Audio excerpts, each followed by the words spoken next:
Hi, welcome to another episode of the Sankofa Pan-African series.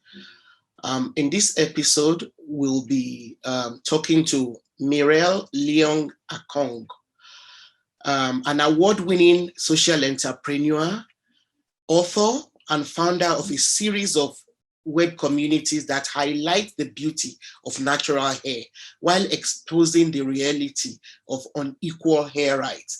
I bet very few of us have actually stopped to think about the connection between our hair and racial equality. And our guest today would try and would help us to understand more some of the dynamics around hair politics surrounding our natural hair, and the things like even the natural hair movement. What is it? Let's start by you telling us a bit about your background growing up. I grew up in Suriname, South America. That's a small country in the middle of the Guyanas. I think it has the the biggest tropical forest still left on the planet. So it's a really You got small the country. Amazon? Yes. That's where I Wow, am. I didn't know Yeah, that. yeah. And it's a small country, only 600,000 people, but it's a beautiful country. We have our politic issues, you know how things go. But and it's well, when you look at the country now, it's not doing as well as it should. There's a lot of poverty, more than I'm used to when I grew up. But you know how it is. You know, you're from Nigeria. We're trying to do our best. Everybody tries to do their part. So yeah.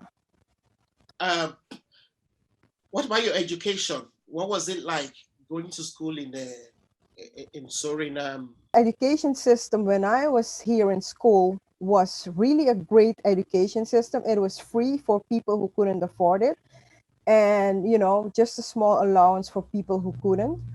I've been here at elementary school, high school, and then I went to Holland, high school and college, and then I went to Holland to do the University of Amsterdam, and I studied computer science, information systems. So that's my education path, you know, of which I'm great thankful in every way, because also my parents, my dad, he financed my education. I didn't have any student loans or anything. I didn't have to do anything. My dad, he provided, just if you wanted to study, he was going to provide. He was going to pay for it, and that's what he did. So up until today, for the rest of my life, I'm gonna be thankful for to him, you know, that I was allowed this great education that I had. Can you tell us a bit then about how you came to be on this path you're on, you know, with the natural hair movement? How did it all start? Okay, so it all started because actually my hair started to fall out when I was relaxing my hair. And but when I look back, I've always loved natural hair. I went to the barber at the age of 6, maybe 7, I think 6 years. I just went to the barber and had my braids cut into an afro because I was looking at Michael Jackson and all of these people on TV, and I just wanted an afro. My mom nearly fainted, but ever since then I had a fro. I can remember when I first saw cornrows, when I loved cornrows, but I didn't want anyone to touch my hair, so I never had cornrows back then. I I started in when I was in the university, my first boyfriend, I started his dreadlocks while I had relaxed hair, you know. So when I look back, I've always loved natural hair. I just didn't know what to do with my own hair. I was, you know, as a grown up, I was an adult. So I thought that relaxing your hair, straightening your hair was the only way. And that's the reason that I really straightened my hair until my hair started breaking. Then I was like, I can't do this any longer. Why am I doing this? And that's when the process started. Like, I need to find something else because I refuse to believe that there weren't representative hairstyles that weren't allowed in the workplace. I refuse to believe that. I was like, there's gotta be hairstyles that you can wear in the workplace. And actually, that's how my journey began when when I consciously went back natural. What is the natural hair movement? The natural hair movement, when I think about it, the natural hair movement actually, I think really started, I don't know about Africa, I'm talking about America. It really started, I think, if you ask me, in the 60s, with the Afro. And although it was by the civil rights movement, where they were basically rejecting the European features for our people, and they were like, we gotta respect our own features and what we have.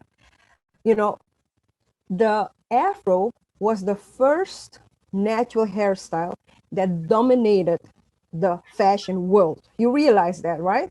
I mean, people take it for granted, but it was the only and one and only first and one and only hairstyle that really dominated the fashion world. Everybody wanted to And it have an wasn't just Afro. black people alone. All races wanted to do that Afro. You still have this the bush doctor. People called him the bush doctor because he had this white woman who had straight hair, and he did her hair into an afro. He was called the bush doctor because of that famous thing that he did. So, yeah, you had a Jew fro, white people wearing a fro. I even had an aunt, a white woman was married to my uncle. She had a wig. She had an afro wig. So that's basically, I think, where the natural hair movement started.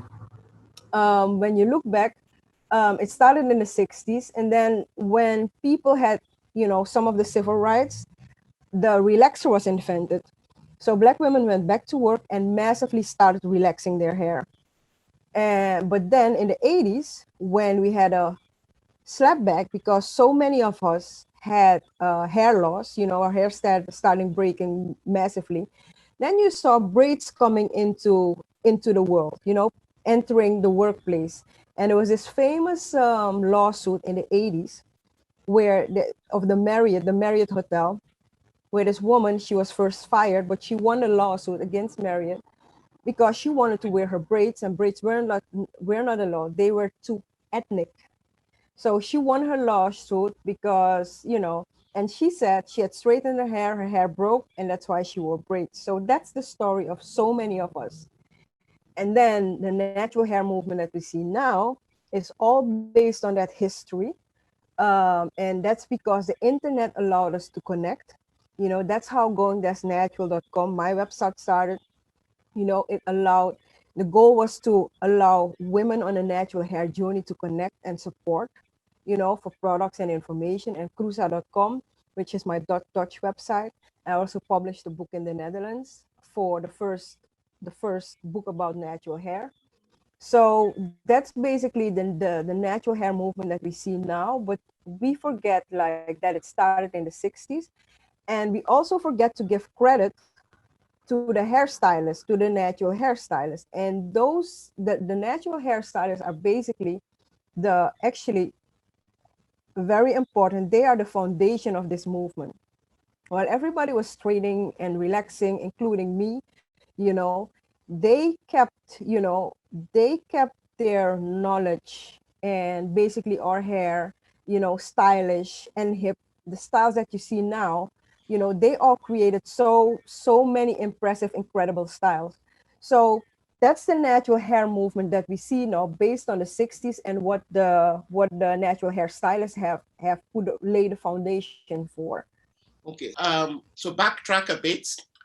So the Afro was the first almost universally popular hairstyle. So why did we go back to relaxing our hair when we'd had such a huge success with Afros? Afros were That's not around. That's a great question. My explanation would be the lack of styles. We didn't have like exposure to styles yet. And if you read a book, there's a great book. I have to send you the title, which describes the history very well about the natural hair.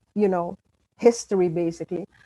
And they say that after the civil rights, when women were kind of tired of protesting and everything, they just wanted to go back to work and then comply by the rules. That's also a good explanation. I think that will work as well. But I also see that it was a lack of styling, because when I went natural,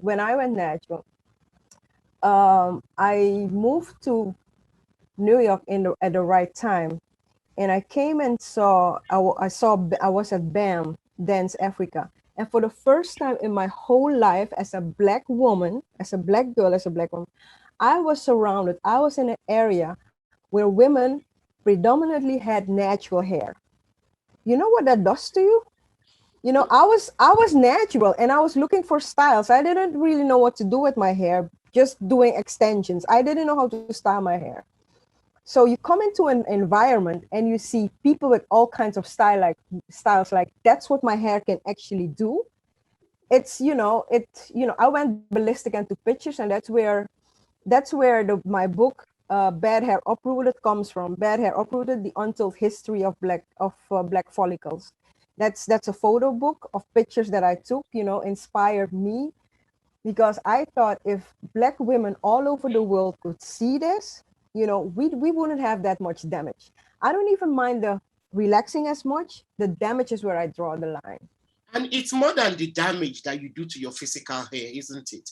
It's tied also to your um, to racial awareness, accepting, and kind of just honoring who you are naturally, I think. It is a big part, but it's very hard. It's very difficult to go there, if you know what I mean. Yeah, but Because let's step in there for a few minutes. yes, I because know. people, yeah, because many are in denial, and I was out, including me. I was in denial.